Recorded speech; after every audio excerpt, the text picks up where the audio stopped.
एक तोते ने बताया, चाहे लाख कोशिश कर लो, भाग्य में जो चीज़ नहीं होती है वह मिलकर भी चली जाती है। बहुत समय पहले की बात है। एक राजा के राजमहल के निकट ही एक सुंदर सा बगीचा था। उस बगीचे में एक आम का पेड़ था। उस पेड़ पर बहुत सारे आम के फल भी लगे हुए थे। उस पेड़ की एक डाली नीचे की तरफ झुकी हुई थी। उस बगीचे की देखरेख एक माली करता था, जो एक दिन अचानक बीमार हो गया, जिस कारण से वह बगीचे में नहीं आ सका। उस बगीचे के नज़दीक ही एक रास्ता था। उस रास्ते से एक गरीब किसान गुजर रहा था, जो 2 दिन से भूखा था। उस किसान ने देखा कि बगीचे में कोई नहीं है और वह भूख से तड़प रहा था, जिस कारण से वह बगीचे में घुस गया। बगीचे में जाकर वह देखता है कि एक आम का पेड़ है, जिस पर बहुत सारे आम के पके हुए फल लगे हुए हैं। वह किसान आम के पेड़ के नीचे जाकर आम के फल तोड़ने की कोशिश करने लगा, लेकिन उस किसान के हाथ में एक भी फल नहीं आया। बहुत प्रयास किसान के हाथ में करने के बाद भी उस किसान के हाथ में एक भी फल नहीं आया। उसी आम के पेड़ पर एक तोता बैठा हुआ था। तोता उस किसान की हरकत को देख रहा था। अंत में तोता कहने लगा, अरे किसान भाई, यह फल तुम्हारे नसीब में नहीं है, क्योंकि जब तक कोई चीज़ नसीब में नहीं होती है तब तक भले ही कितने भी प्रयास कर लो वह मिलती नहीं है। किसान तोते की बात को सुनकर कहने लगा, अरे तोता, तू कैसी बेफिजूल की बातें कर रहा है। अरे कर्म करना चाहिए और कर्म करने से फल तो अवश्य ही मिलता है, और तू कह रहा है कि नसीब में नहीं है, तब तक कोई चीज़ नहीं मिलती है। तोता कहने लगा, किसान भाई, यह तो आपकी अच्छी है, लेकिन फिर भी विद्वानों का मत है, कुछ लोग कहते हैं कि जब तक कोई वस्तु नसीब में नहीं होती है तब तक वह नहीं मिलती है। किसान कहने लगा, वह कैसे? तब तोता कहने लगा, किसान भाई, मैं तुमको एक कहानी सुनाता हूँ। वह तोता किसान को कहानी सुनाने लगता है और कहने लगता है, किसान भाई, एक समय की बात है, एक गांव में एक ब्राह्मण रहता था। उस ब्राह्मण का नाम हरिशंकर था। वह ब्राह्मण बहुत ही धनवान था। उसके पास धन की कोई कमी नहीं थी। उस ब्राह्मण की एक लड़की थी। वह लड़की विवाह के योग्य हो गई तो ब्राह्मण ने विचार किया कि हमारी लड़की विवाह के लायक हो गई है, और कुंवारी कन्या अगर घर में घूमती है तो माता पिता को पाप लगता है, इसलिए अब हमें इसकी शादी कर देनी चाहिए। उस ब्राह्मण के गांव से थोड़ी ही दूर पर एक दूसरा गांव था, और उस गांव में भी एक ब्राह्मण रहता था। उसका नाम नंदकिशोर था। नंदकिशोर के भी एक लड़का था। लड़का बहुत ही सुंदर था। नंदकिशोर के पास भी धन की कोई कमी नहीं थी। फिर वह हरिशंकर उस नंदकिशोर के घर गया और उस लड़के को देखा। लड़के को देखकर हरिशंकर बहुत प्रसन्न हुआ और अपनी लड़की का रिश्ता नंदकिशोर के लड़के के साथ पक्का कर दिया। फिर कुछ समय बाद हरिशंकर ने अपनी बेटी का विवाह नंदकिशोर के बेटे के साथ कर दिया। हरिशंकर की बेटी जब अपने ससुराल चली जाती है और बड़े ही चैन से उसकी ज़िंदगी गुजरने लगती है, लेकिन थोड़े दिनों बाद ही इधर क्या होता है, हरिशंकर की बेटी का पति यानी कि नंदकिशोर का लड़का गलत संगत में पड़ जाता है। गलत लोगों के साथ उठने बैठने लग जाता है। बुरी संगत का प्रभाव उस पर इतना पड़ चुका था कि अब तो वह धीरे धीरे जुआ खेलने लगा, शराब पीने लगा, मांसाहार करने लगा और वैश्य गमन तक करने लगा, और अपने पिताजी के द्वारा कमाए गए धन को इसी तरह बर्बाद करने लगा। धीरे धीरे यूं ही समय बीतता गया और उस नंदकिशोर के लड़के ने अपने घर की जितनी भी धन दौलत थी सबको इसी तरीके से बर्बाद कर दिया।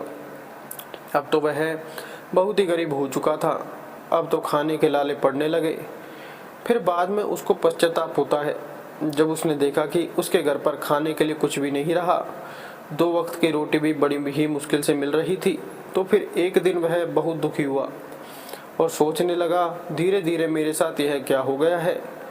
फिर वह अपनी पत्नी से कहने लगा कि मैंने गलत किया है, गलत संगत का प्रभाव मेरे ऊपर पड़ गया था। मुझे ऐसा रंग चढ़ गया था कि मैंने अपना सब कुछ बर्बाद कर दिया है। मुझे माफ़ कर दो, आज के बाद से मैं कोई गलत काम नहीं करूँगा। फिर वह मेहनत मजदूरी करने लगा, लेकिन उनका गुजरा गुजारा फिर भी नहीं हो रहा था। कहते हैं कि गलत काम और गलत संगत करने से जो नसीब और भाग्य भी होता है वह भी मुंह तोड़ लेता है।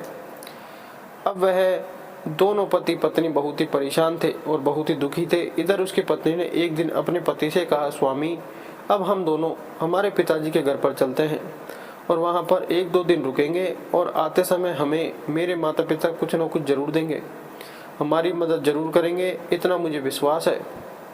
अपनी पत्नी की बात मानकर वह नंद किशोर का लड़का अपनी पत्नी को लेकर के अपने ससुर जी के घर पर चला जाता है। जैसे ही वे दोनों पति पत्नी वहाँ पर गए तो हरिशंकर की पत्नी ने अपनी बेटी और अपने दामाद को देखा तो बहुत ही प्रसन्न हो जाती है और उनका स्वागत करती है। लेकिन उस ब्राह्मणी को पता चल जाता है कि हमारी बेटी बहुत ही दुखी है।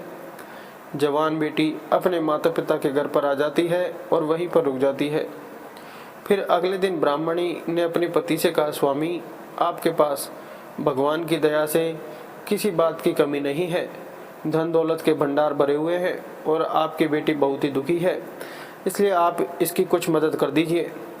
हरिशंकर अपनी पत्नी से कहने लगा, हे प्रिय, तुम्हें मालूम नहीं है तुम्हारे दामाद ने गलत काम किए हैं और अपने धन को बर्बाद किया है, इसलिए इसके गलत काम से और गलत संगत से इसका भाग्य इससे मुंह मोड़ चुका है, इसलिए मैं इसकी क्या मदद करूं। इसके नसीब में और इसके भाग्य में अभी कुछ दिनों के लिए दुख ही दुख लिखे हुए हैं जो इसे उठाने ही पड़ेंगे। फिर वह ब्राह्मणी कहने लगी, स्वामी वह बात तो आपकी सही है, लेकिन आप तो हर बात से समझते हैं, इसलिए इनकी कुछ तो मदद की कर दीजिए।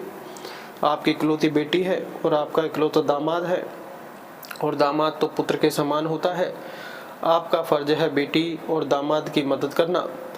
हरिशंकर ने फिर से अपनी पत्नी को समझाया कि हे प्रिय, तुम कैसी ऊटपटांग बातें कर रही हो, मैंने तुमसे कहा ना कि इसका नसीब अभी साथ नहीं दे रहा है, इनके लिए कुछ समय तक दुख उठाना ही लिखा हुआ है, जो इन्हें उठाने दो, हम इसकी क्या मदद करें।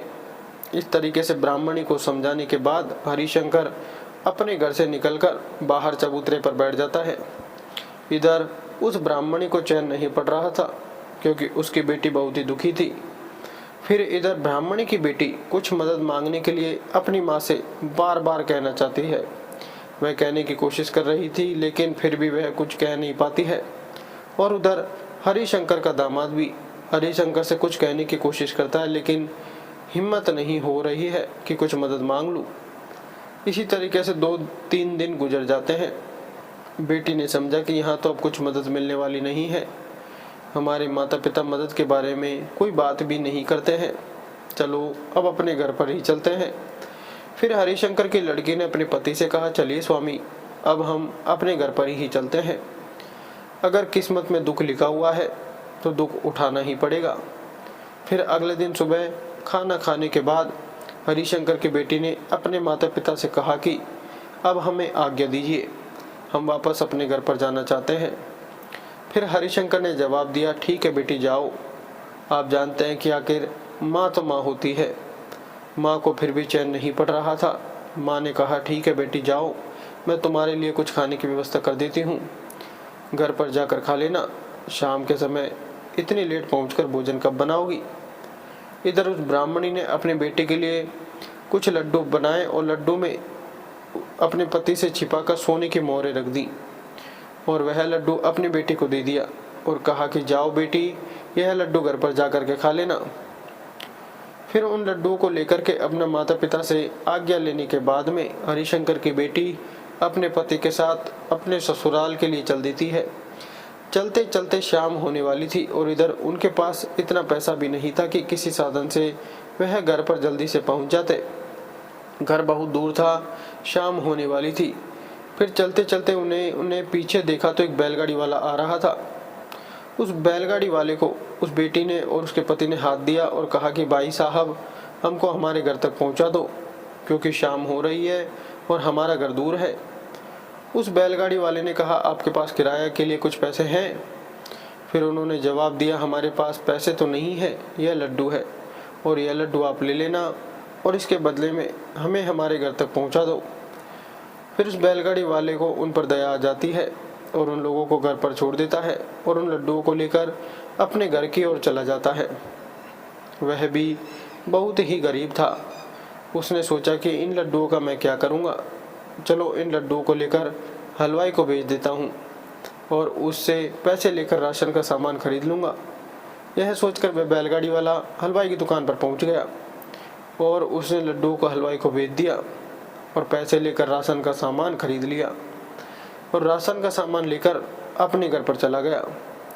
इधर अगले ही दिन एक पड़ोसी गांव के मुखिया जो हवन और यज्ञ कराना चाहते थे, भगवान की कथा कराना चाहते थे, उन्होंने उस ब्राह्मण को बुलाया। कौन से ब्राह्मण को? उस हरिशंकर को, जो बेटी का पिता था। उससे पूजा का सामान लिखवाया। उस हरिशंकर ने लड्डू भी लिख दिए। फिर वह मुखिया सारा सामान लेकर आता है। इधर वह ब्राह्मण कथा करने के लिए पहुंचा और उसने कथा की, यज्ञ किया। उसके बाद में जो लड्डू मंगाए थे वह लड्डू उसी हलवाई से लाए गए थे जो वह बैलगाड़ी वाला बेच कर आया था। उस गांव के मुखिया ने उन लड्डुओं को उस हरिशंकर को दे दिया और कहा कि यह लीजिए आपका प्रसाद। उन लड्डुओं को लेकर हरिशंकर अपने घर चला जाता है और अपनी पत्नी को दे देता है। फिर वह ब्राह्मणी जब लड्डू को खाती है तो उसमें से सोने की मोहरें निकलती हैं। ब्राह्मणी ने वो लड्डू पहचान लिए और पहचान कर वह रोने लगी। फिर हरिशंकर ने अपनी पत्नी से पूछा, हे प्रिय, क्या हुआ? तुम्हारी आंखों में आंसू, तुम क्यों रो रही हो? तो उसने जवाब दिया कि स्वामी, आप सही कहते थे कि जब तक किसी के नसीब में कोई वस्तु नहीं होती है तब तक वह चाहे कितनी भी कोशिश कर ले, चाहे लोग उसकी कितनी भी मदद करें, लेकिन उसे कुछ नहीं मिलता है। हरिशंकर कहने लगा, वह कैसे?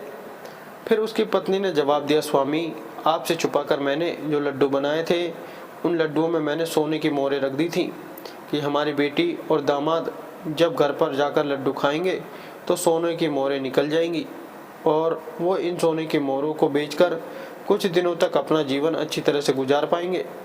लेकिन यह लड्डू वही हैं जो आप लेकर आए हैं, यह लड्डू वही हैं जो मैंने अपने हाथों से बनाए हैं। आज मैं आपकी बात को सत्य मान गई कि कितनी भी कोशिश कर लो, जब तक भाग्य साथ नहीं देता है तब तक उसे कुछ नहीं मिलता है। फिर इधर अपनी पत्नी की बात सुनकर हरिशंकर बड़ा प्रसन्न होता है। फिर कुछ समय के बाद हरिशंकर की बेटी और दामाद का जब भाग्य जाग जाता है और उनके घर में खुशियां आ जाती हैं, सभी बिगड़े हुए काम अपने आप बनने लगते हैं और उनके जीवन में खुशियां ही खुशियां आ जाती हैं और धीरे धीरे उनके पास धन इकट्ठा होने लगता है। वह तोता उस किसान को समझाता हुआ बोला कि जब तक नसीब में कोई वस्तु नहीं होती है, जब तक भाग्य साथ नहीं देता है, तब तक कितनी भी कोशिश कर लो कुछ नहीं मिलता है। इसलिए किसान भाई, तुम बार बार आम का फल तोड़ने की कोशिश कर रहे हो, परंतु यह फल तुम्हारे नसीब में नहीं है, इसलिए तुम व्यर्थ ही कोशिश ना करो। फिर वह किसान तोता की कहानी सुनकर वहाँ से चला जाता है। वीडियो अच्छी लगी तो वीडियो को लाइक करें, चैनल को सब्सक्राइब जरूर करें। धन्यवाद।